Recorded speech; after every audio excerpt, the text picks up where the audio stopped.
Welcome back to the study. This is Dheeraj Kumar. आज हम बात करेंगे इंडियन कोस्ट गार्ड नाविक जीडीडीवी यांत्रिक के लिए सेक्शन 1 के बारे में बात करेंगे कि अपनी स्ट्रेटजी क्या रखी है कि इस बार हम लोग अच्छा खासा स्कोर करें। मतलब एक तरीके से देखिए कि हमको full out of full score करें तब जाके सिलेक्शन की चांसेस बन रही है, क्योंकि इस बार आपने कट ऑफ देखा कि बहुत ज़्यादा हाई चली गई थी। ठीक है, इस कट ऑफ को देखते हुए बहुत सारे स्टूडेंट्स डर गए कि क्या पढ़े और क्या नहीं पढ़े, है ना। तो यहाँ पे एक चीज़ मैं बताऊंगा सिर्फ सेक्शन 1 के लिए, अभी सेक्शन 2 के लिए मैं नहीं बता रहा। सेक्शन 2 के लिए जब हम लोग क्लासेस स्टार्ट करेंगे गाइज, जीडी की सेक्शन 2 होती है, बाकी यांत्रिक की। तो यांत्रिक की देखो जो सेक्शन 3, 4, 5 है उसी क्लासेस तो नहीं हो पाएगी, बट जीडी के लिए हम लोग टीचर हायर करेंगे जिसके आपको मतलब सेक्शन या फिर 2 का जो है अच्छे से क्लास कराते। बट सेक्शन 1 की जो मैं खुद कराता हूँ वो मैं आपको भी इसकी वीडियो में पूरा कंप्लीट बता दूंगा कि इस बार न्यू पैटर्न के अकॉर्डिंग तैयारी करो, क्योंकि 2 बार मतलब ऑनलाइन एग्जाम 2 बार हो गया कोस्ट गार्ड का। तो इसके पैटर्न अब पता चल गया बिल्कुल भी किस तरीके से होगा, क्योंकि देखो जब भी एग्जाम ऑनलाइन होता है वो पैटर्न बिल्कुल चेंज करके आता है। तो 2 बार थोड़ी सी पैटर्न हम लोग समझ नहीं पाए, फिर भी पिछले एग्जाम में तो क्वेश्चन ठीक ठाक ही रहा। और मतलब इस बार मैथ की स्ट्रेटजी क्या रखी जाए, क्योंकि मैथ जो है ना 20 क्वेश्चन पूछे जा रहे हैं और ये आपका राइट हैंड हो जाता है। और किस तरीके से सारे मतलब जो है मैथ में, रीजनिंग में, इन सब में कैसे full out of full score करना है, बाकी ऑल सब्जेक्ट में कैसे full out of full score करना है, मैं आपको बताऊंगा इस वीडियो में।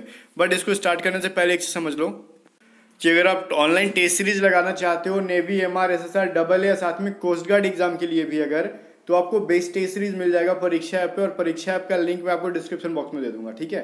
और परीक्षा ऐप पे टेस्ट सीरीज लगाओ, वहाँ पे आपको टेस्ट सीरीज मिलते रहते हैं। एग्जाम जैसे नजदीक आते हैं अपडेटेड, मतलब नया नया अप टू डेटेड रहते हैं, मतलब नया नया टेस्ट सीरीज भी आते रहता है। और साथ में आपको 50% का डिस्काउंट भी मिलेगा अभी अगर ये कोड यूज कर लेते हो एग्जाम A to Z50, तो ठीक है। और परीक्षा का लिंक मैं आपको डिस्क्रिप्शन में दे दूंगा। तो साथ में अगर navy, MR, SSR, double A कोई भी एग्जाम के लिए आप अप्लाई कर रहे हो तो इसकी टेस्ट सीरीज भी वहाँ पर मिल जाएगी कोस्ट गार्ड के साथ में, ठीक है। अभी चलो हम लोग बात कर लेते हैं प्रिपरेशन के ऊपर। मैं यहाँ पे आपको सब्जेक्ट वाइज यहाँ पे बताते जाऊंगा। देखो गाइस, सबसे पहले हमको क्या करना है क्या नहीं करना है, इन सब चीज़ों पे फोकस करना होता है। मैथ, इंग्लिश, रीजनिंग, जीके, ठीक है, और आपका साइंस।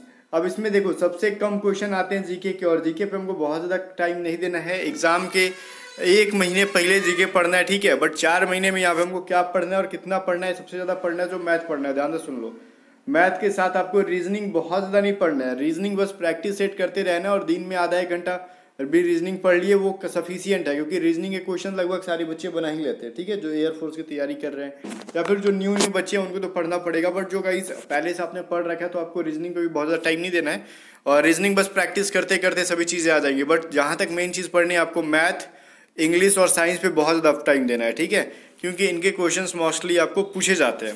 अभी यहाँ पे अकेला गाइस मैथ जो है अकेले 20 क्वेश्चंस लेके आ रहा है, तो मैथ ऑब्वियसली बहुत ज़्यादा टाइम देना है। और खास करके तो हम लोग सिर्फ अरिथमेटिक पे टाइम देते थे, ठीक है, मैथ में।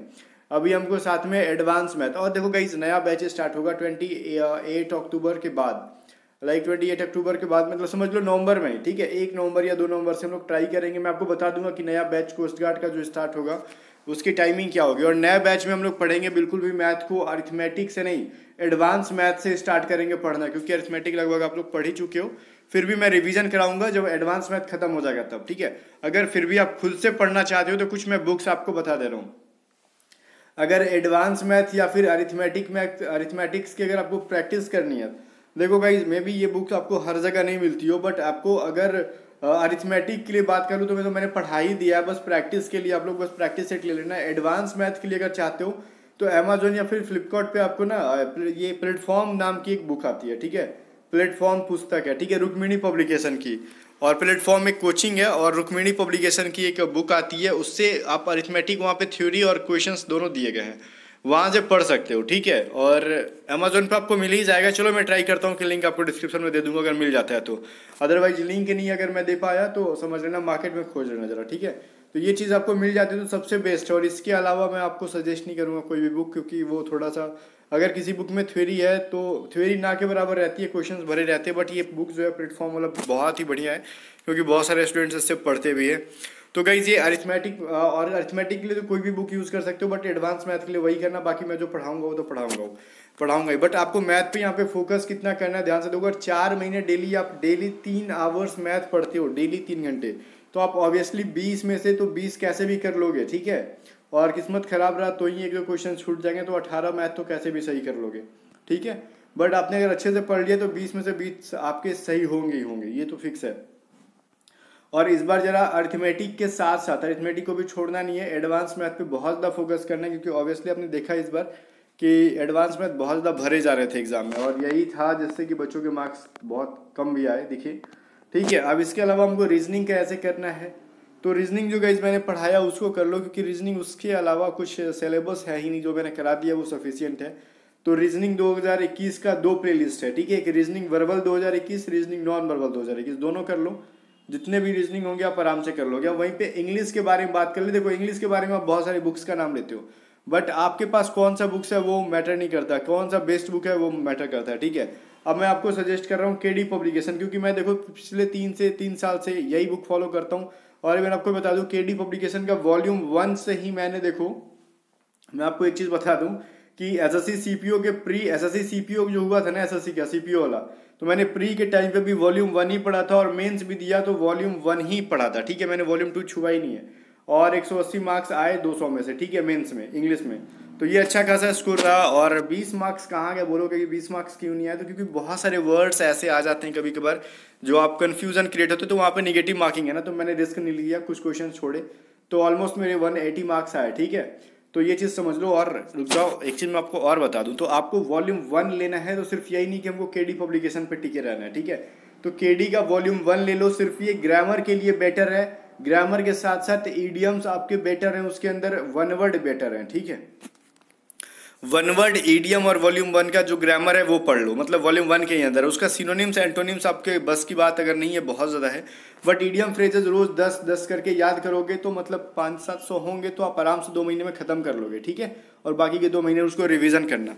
अभी देख लो इंग्लिश के लिए और मैं बुक बता दूँ, आप MB का बुक ले लेना, MB पब्लिकेशन का, ठीक है। अब बोलोगे सर ऐसा क्यों कर रहे हो, देखो MB पब्लिकेशन SSC का ही आता है, ठीक है, SSC MTS और SSC CHSL की जो उसके अंदर इंग्लिश होती है ना प्रीवियस ईयर की, उससे प्रैक्टिस कर लेना, फिर आपको कोस्ट गार्ड का इंग्लिश बहुत ही आसान लगेगा, इतना समझ लो। ये मेरा टिप्स था। आप क्या कर रहे हो, मुझे अभी तो पता नहीं आप पिछले कैसे तैयारी करते थे, बट मैं आपको इतना करा दूं, अगर आप इतना करके जाते हो तो इंग्लिश का ना full out of full score करोगे। बाकी वोकैब कहाँ से पड़ेगा इस, तो वोकैब जो है आपको जस्ट टेस्ट सीरीज लगाने हैं, और रेगुलर बेसिस पे आपको या तो यूट्यूब से पढ़ लो, या फिर मेरे टेलीग्राम पे जो टेलीग्राम पे जो ट्रिकी इंग्लिश चैनल है ना, ट्रिकी इंग्लिश, तो टेलीग्राम पे मतलब उसका यूट्यूब चैनल भी हो, और मैं उस पर अभी कंटिन्यू नहीं हो, वीडियो नहीं डाल रहा, डालूंगा मेडिकल के बाद ही, अपना सीपीओ के मेडिकल के बाद। और मतलब उस पर मैंने टेलीग्राम चैनल पे ट्रिकी इंग्लिश के बहुत सारे वोकैब के मतलब PDF दे रखे हैं, आंसर दे रखे हैं, उनको पढ़ लो और रेगुलर प्रैक्टिस करते रहो, और बाकी फिर मैं कंटिन्यू हो जाऊँगा तो उसको देते रहूँगा, फिर उतना सफिशियंट है, ठीक है। क्योंकि वोकैब आपको ही पता है कि बहुत ज़्यादा नहीं, एक आता है, एक सिनोनिम एंटोनिम्स ऐसे, ज़्यादा तो आपको फिल इन द ब्लैंक्स पूछे जाते हैं, ठीक है। तो फिल इन द ब्लैंक्स ज़्यादा क्वेश्चन पूछे जाते हैं यहाँ पे, तो ये चीज़ समझना, पैसेज नहीं पूछा जाता है। अब यहाँ पे जो इंग्लिश और मैथ का खत्म हो गया, और मैंने इंपॉर्टेंट बुक भी बता दी है, ठीक है। और अब यहाँ पे हम लोग बात कर ले साइंस कहाँ से पढ़े। देखो गाइस साइंस बहुत ज़्यादा इंपॉर्टेंट है। यहाँ पे मुझे बात पता है 10 क्वेश्चन आते हैं साइंस के, ठीक है, और 10 क्वेश्चन हमको सही करने होंगे, और आप कर भी सकते हो। मैं आपको 2 बुक बताऊंगा, ठीक है, मतलब 3 बुक बताऊंगा, 3 में से आपको किसी एक को यूज करना है, ठीक है, तीनों बेटर है। एक मैं क्या बताऊंगा ना आपको, देखो एक लूसेंट का होता है, देखो मैं बता रहा हूँ, लूसेंट का ऑब्जेक्टिव सामान्य ज्ञान नहीं, सामान्य विज्ञान होता है, वो थोड़ा सा डिफिकल्ट है पढ़ना, बट आपको अगर सिलेक्शन लेना चाहते हो, 10 में 10 सही करना चाहते हो, वो मैं बोल रहा हूँ बहुत वास्ट हो जाएगा पढ़ना, बट आप कर सकते हो। तो लूसेंट का जो है ना ऑब्जेक्टिव, देखो मैं ऑब्जेक्टिव नहीं, यहाँ पे सब्जेक्टिव बोलना था मुझे, ऑब्जेक्टिव को छोड़ो, अभी गोली मारो।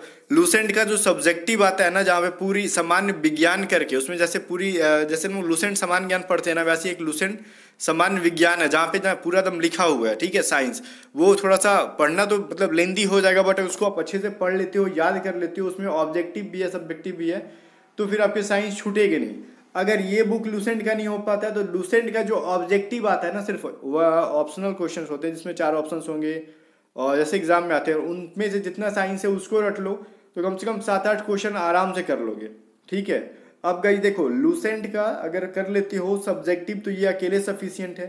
अगर लूसेंट ऑब्जेक्टिव लेते हो, तो इसके साथ साथ में साइंस का स्पीडी ले लेना, स्पीडी का जो साइंस आता है ना वो ले लेना, क्योंकि आपको ही पता है डीबी के सेक्शन, डीबी वाला जो होता है, या फिर जीडी का सेक्शन 1 जो होता है, सेक्शन 1 की साइंस में न्यूमेरिकल नहीं दिए जाते हैं, ठीक है, इतना मैं बता दूं। स्पीडी साइंस के अंदर जितने साइंस है रट्टा मार जाओ, उसमें देखो न्यूमेरिकल किसमें देते हैं, जो आपका जीडी के जो सेक्शन 2 वाला एग्जाम होता है ना, जिसमें से मैथ फिजिक्स पूछा जाता है, उसमें न्यूमेरिकल दिया जाता है। और 1 वाले में न्यूमेरिकल नहीं होता, इस बार आपने भी देख लिया होगा।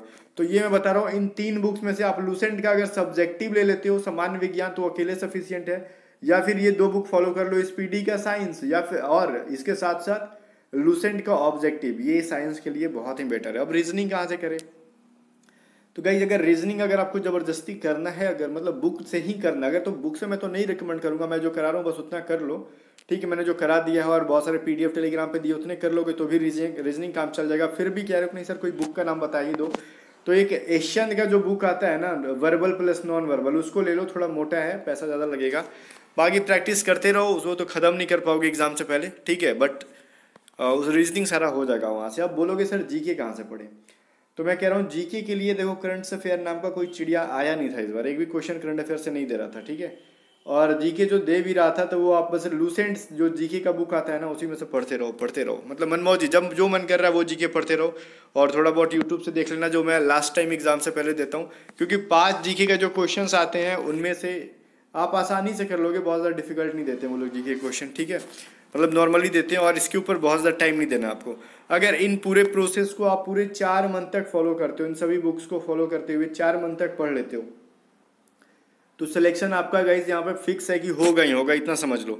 और एक चीज़ मैं आपको जाते जाते बता दूँ, ये आपको एक ही दिन में, ऐसा नहीं कि हम बहुत दिन से पढ़े छूट गया तो एक ही दिन 8-10 घंटा पढ़ ले रहे हैं और फिर अगले दिन नहीं पढ़ रहे हैं। आप स्टार्टिंग करो, मैथ में बोल रहा हूँ 3 घंटा एक दिन, तो आपको 1 सप्ताह तक ध्यान दो, 1 सप्ताह तक मैथ 1-1 घंटा पढ़ो, 1 घंटा मैथ पढ़ लिया, 1 घंटा जीके पढ़ लिया, ठीक है, 1 घंटा मैथ, 1 घंटा जीके, 1 घंटा इंग्लिश पढ़ लिया, 1 घंटा मतलब आधा घंटा रीजनिंग देख लिया, ठीक है।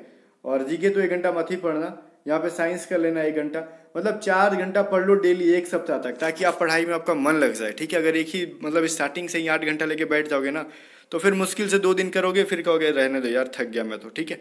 तो इसलिए स्टार्टिंग करो 4 घंटे 5 घंटे पढ़ने से, और इससे कम मत पढ़ना, क्योंकि इससे कम पे सिलेक्शन नहीं होने वाला है। और वैकेंसी का वेट मत करना कि वैकेंसी आएगी तब पढ़ेंगे, ऐसा नहीं है, वैकेंसी तो आपकी आएगी ही आएगी, तो स्टार्ट कर दो आप, ठीक है। और जनवरी तक आपकी फॉर्म अप्लाई हो जाएगी, तो आप अभी से स्टार्ट कर देते हो तो आपको 4 से 5 मंथ आराम से मिल जाएंगे प्रिपरेशन के लिए। तो 4 मंथ दबा के पढ़ो। अब फिर जो आपका मान लो एग्जाम के पहले 1 महीना और आपको टाइम बचेगा, मैंने जोड़ के कैलकुलेशन बताया था पिछले वाले वीडियो में, 1 से 1.5 महीने मिलेंगे, उसमें दबा के रिविजन कर लेना, यहाँ पे आपका मार्क्स जो है बहुत ही अच्छा खासा आ जाएगा, ठीक है। अब बाकी अगर कोई डाउट है तो कॉमेंट सेक्शन खुला है, आप पूछ लो। बाकी गाइज मिलते हैं नेक्स्ट वीडियो में, तब तक के लिए बाय बाय।